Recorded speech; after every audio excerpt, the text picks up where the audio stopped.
Oh, hello everybody. My name is Peter Perez. I'm a high school engineering teacher in Miami, Florida at Immaculata La Salle High School.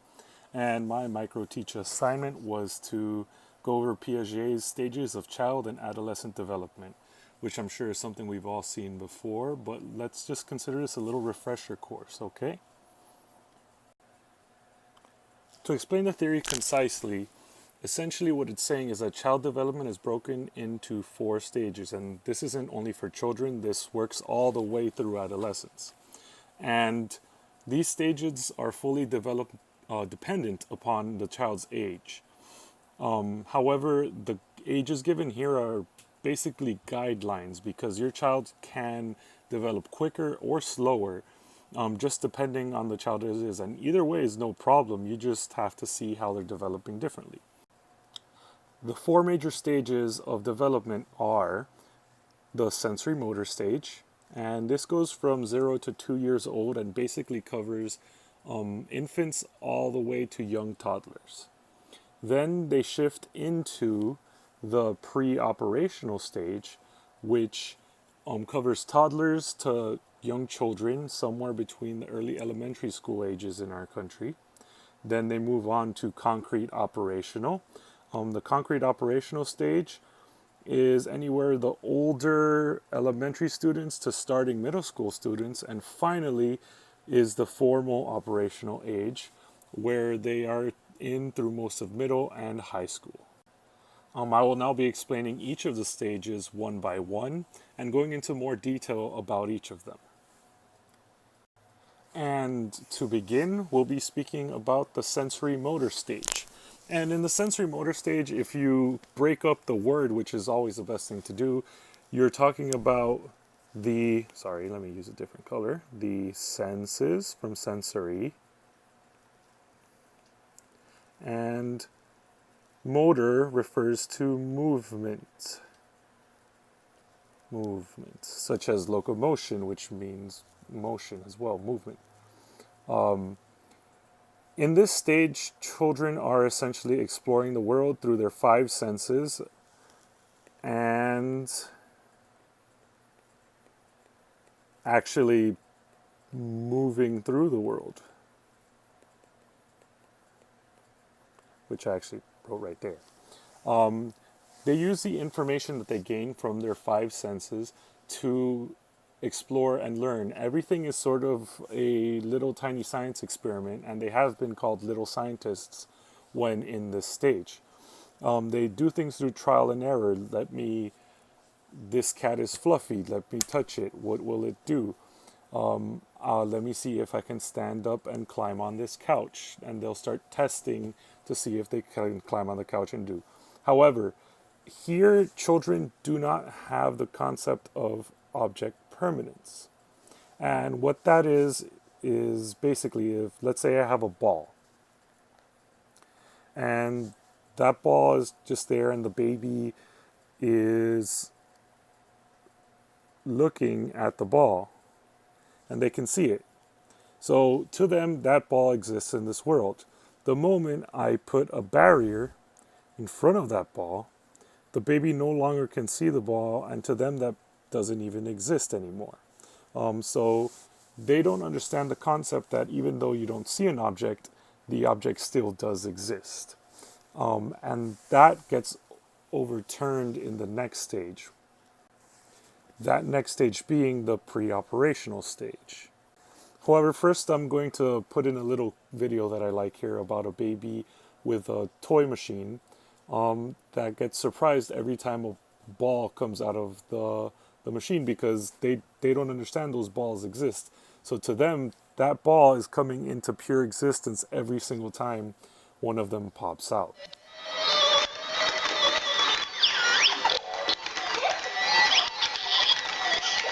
And I love that video just on a purely humorous note, but now let's continue. So the next stage, like I said, is the pre-operational stage. And here the term operational doesn't refer to actually moving something, but it refers to gaining mental operations and abilities.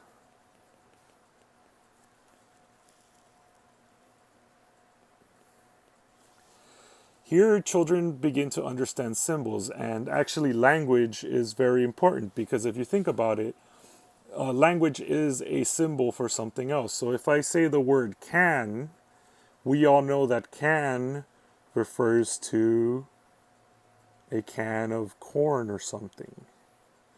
But a baby is starting, or a toddler in this case, is starting to learn the association between the symbol of the word can and the actual physical object. So they're learning that symbol equals object. Or at least, not necessarily equals, but refers to the object. They also start using their imagination, and they start creating little tea parties or playing games, castles or war, depending on what they like to do. They also gain animism here so that their teddy bear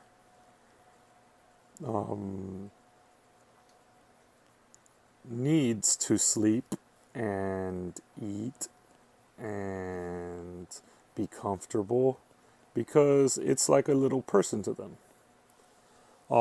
However, something that everyone that has dealt with a small child knows is that they have a very large sense of egocentrism. Babies will not understand, or toddlers, sorry, I keep saying babies, toddlers will not understand that if they sit in the way of you while watching the TV, you won't be able to see the TV because they're in the way. But that doesn't matter to them because they can see the TV.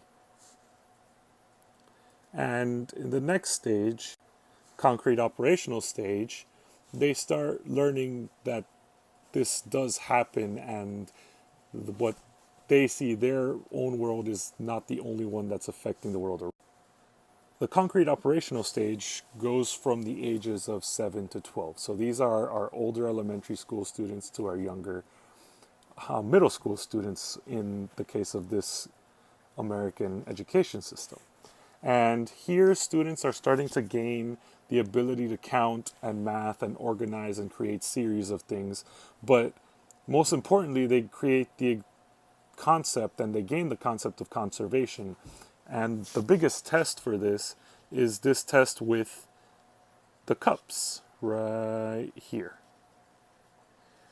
What happens in this test is that you show a child two cups of the same size and with the same amount of liquid in them.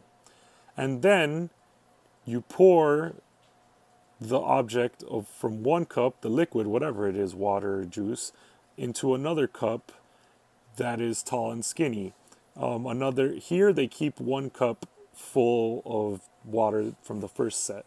In another test, what they'll do is they'll get a wider, shallower cup and fill it instead and ask the child which cup has more water.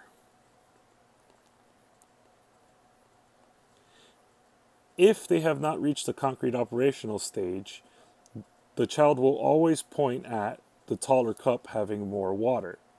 However, once the child has reached the concrete operational stage, they know that you just poured that same amount of water into both cups. So they'll say that even though one cup is taller or one cup is wider, both cups have the same amount of water. And that should be the correct answer. Same water.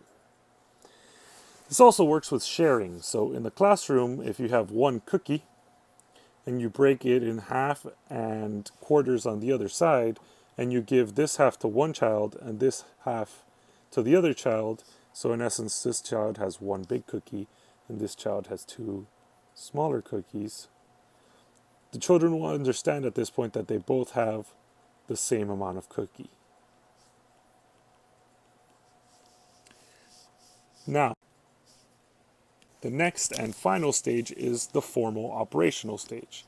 There's no image here, but you can see it in the background that it's basically gears thinking. And in this stage, which is basically late middle school to early high school, ending anywhere from 15 to 20, I've seen in different sources, students gain the ability to understand and entertain abstract concepts.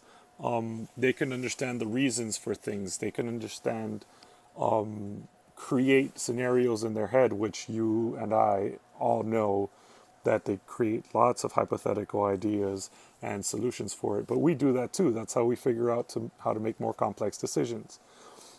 Some people say moral reasoning increases, and they can create logical systemic thinking. So, scientific processes, things like that, scientific processes,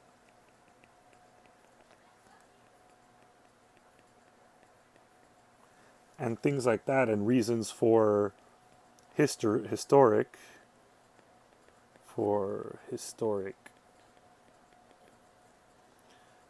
events can be discussed in greater detail with these children. Finally, they also have metacognition, which is not only entertaining their own thoughts, but acting as or entertaining someone else's thoughts without having to accept them.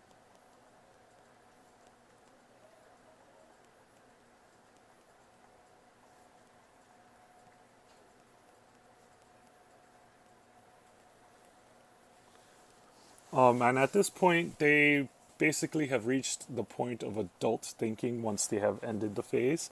And they're basically young adults, as we call them, at the beginning of the phase, even mentally.